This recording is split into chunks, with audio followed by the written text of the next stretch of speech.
after God makes a covenant with Abram that his descendants are going to basically be there for the father of all nations, and they get the promised land, which would be later become known as Israel.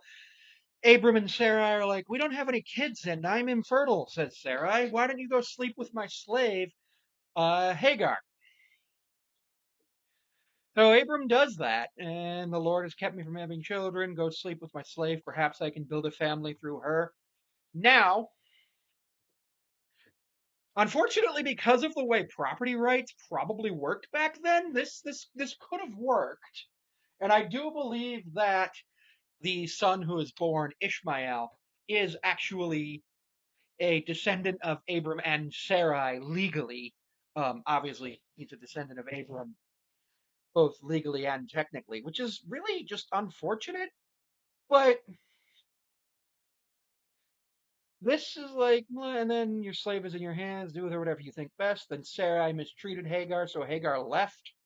And then the angel of the Lord found Hagar and said, "Go back, and you are now pregnant. You will give birth to a son. You shall name him Ishmael, for the Lord has heard of your misery.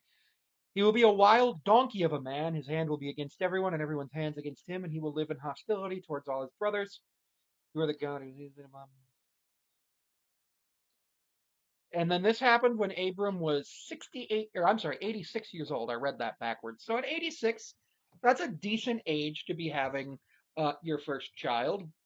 Not really, but remember that in the Bible, people live more than regular humans. Um, but this actually comes after God says, "Man shall not live more than 120 years." So you're like, you have 44 years left. We'll find out later that that's not the case.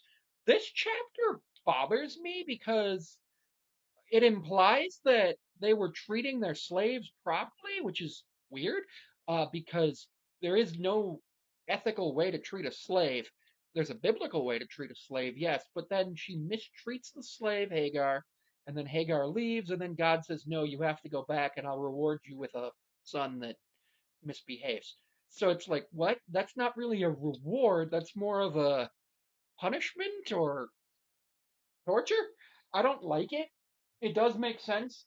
I believe Muslims in the Quran believe that he is the father of Arabs, and I believe Jewish people also believe he's the father of Arabs. So it's one of those things where it's like it explains why there are different types of people in the Promised Land. Um, but this is just not a great scene in the Bible, and it's like, ugh, I don't like it at all. It makes me want to just be like, no, it doesn't work well as a story either, other than kind of explaining why there are Arabs and Israelites in the Middle East and biblical areas. But not a great story, not a great look for God. All right, everybody, don't forget to like, comment, subscribe, and you can follow me on Patreon for $1 a month. And Mariners recap videos will be published 12 to 14 hours before they'll be published on YouTube on there.